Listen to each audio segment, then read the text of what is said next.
Hey everybody, Dan Murrell here with my review of The Sun is Also a Star, which is hitting theaters today in North America and elsewhere. The Sun is Also a Star is directed by Rai Russo-Young and written by Tracy Oliver. It stars Yara Shahidi as Natasha, whose family is being imminently deported from the United States as she struggles to keep that from happening. It turns out to be really bad timing because she crosses paths with Daniel, a first-generation Korean American who's convinced that Natasha and he are fated to fall in love and be together. Now, Yara Shahidi and Charles Melton, who plays Daniel, you probably haven't seen in a lot of movies, but you might know from their TV work. Yara Shahidi from Blackish and Grownish. Charles Melton has a recurring role on Riverdale.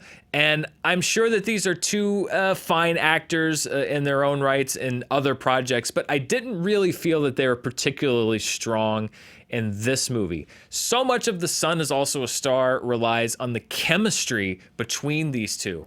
And yet there were a whole lot of scenes where I just didn't feel it. They felt like two younger actors struggling to fit this material, struggling to really emote, for lack of a better word, in some of the scenes. Some scenes later in the movie, it improved a little bit, but when so much of the movie is based on chemistry and you have two actors who are struggling to find that chemistry, it really doesn't help the movie overall.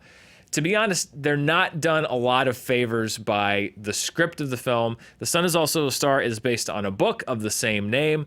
Right off the bat, The Sun is Also a Star, it sounds poetic, but when you think about it, it's really just a statement of fact. I feel like maybe I could get rich by writing a book called, like The Moon is Up in the Sky or Water is All of the Ocean. Those are technically factual terms, but they sound poetic, don't they? And I think that sort of mindset transitions into the screenplay and the script for this movie overall. The script itself is pretty much full of the same tropes and cliches that you've seen in romances, and particularly teen romances, so many times over the years. But the movie is so earnest and feels like it wants you to take it so seriously and tries to be so much deeper than it really is that it really backfires. And you start to think, well, wait a minute, there's not really that much here. This movie thinks it's a lot meatier than it is. The script is pretty bland. As a matter of fact, for a movie that has progressive intentions, and I think that the studio should be credited by bringing in a female writer and a female director and a multi-ethnic cast, more movies should be made with more diversity both in front of and behind the camera. I think that fact can be true while at the same time acknowledging that this film does have a lot of shortcomings. And one of the ones that really struck me was it's a very progressively intentioned film, but I found a lot of its ideas about love and romance very regressive. Because when you get to the heart of the story, it's about this guy, Daniel, who literally picks Natasha out of a crowd, tracks her down, follows her, and confronts her and basically says, we're fated to be together and you're destined to love me. And she rebuffs him. She says, I don't believe in love. This is really bad timing for me. My family is going to be deported tomorrow. This is not the good time for me to get started with anything. And he basically just says, no, we're destined to be together. I'm going to convince you. And because this is a romance and because the movie progresses as it does, in a way, this kind of mindset is ultimately validated by the film itself. I don't think that's a very healthy message to be sending, particularly to a movie that's aimed very much at a young audience. I don't think that you want another movie that reinforces this idea that if a guy thinks that he's destined to be in love with you, then all he has to do is follow you and wear you down until you're proven wrong, even though your instinct says that maybe this isn't the right move for you. I don't really like that message, and I don't think it's a particularly healthy one, and yet it's one that this movie seems to endorse pretty wholeheartedly. And it gets down to the core of what I think is wrong with the movie, which is that it wants to look very deep and very pretty.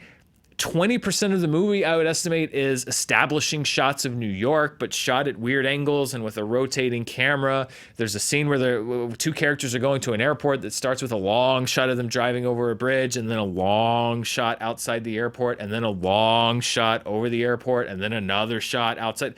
I understand they're going to the airport. That is a very crystal clear message to me. But I think the aesthetics of the film in conjunction with the script both want to paint this story as something that's very deep and very important, but the content isn't there. And as a matter of fact, the context of the movie, I think, is the opposite. So when I look at The Sun Is Also a Star, there's really two different facts that I think need to be acknowledged. One, it is absolutely admirable that a major studio would produce and market a comedy featuring a multi-ethnic romance with a woman at the helm, with a woman writing the script. This is the kind of diversity that we need more of in the studio films that are produced today. However, I think you also have to acknowledge that this particular film, to me, wasn't exactly a very good movie. Now, unfortunately, what happens so many times when a major studio will put their kind of support behind diversity, both in front of and behind the camera, if the movie isn't received well critically or commercially, they'll basically poo-poo the idea and say like, well, we tried that and it didn't work. And I hope that that's not the takeaway for this movie, because I think that both facts can coexist. The fact that this is an admirable move from a major studio to feature a diverse crew, both in front of and behind the camera, but the end product really just doesn't work. I hope that those shortcomings are held to this movie and not applied to any other ideas. Much like The Sun Is Also a Star, there's a very deep core and a root at the idea of this film, but the execution itself, very surface level. So it is not a recommendation for me for The Sun Is Also a Star, but I do hope that there are more stories like this that are greenlit. The Big Sick, I think, is a great example of a film that features a multi-ethnic romance that is very deep, that allows its characters to embrace their differences, but not allow the differences to define them. And if more studios can crack that kind of filmmaking and really just tell human stories while acknowledging that the diversity of both the United States and the world is more than just a few kinds of people, I think that we're going to be in a better place. So, not a recommendation for The Sun Is Also a Star, but what do you think? Did you see the movie? Did it connect to you on a deeper level than it did to me? Did you read the book? How's the adaptation? All kinds of things to talk about with this film. Let me know in the comments down below. I'd love to hear what you think. And as always, stay tuned here on Fandom Entertainment. We'll be here with reviews of the latest movies as we get even deeper into summer blockbuster season. Thanks for watching. Till next time, I'm Dan Murrell.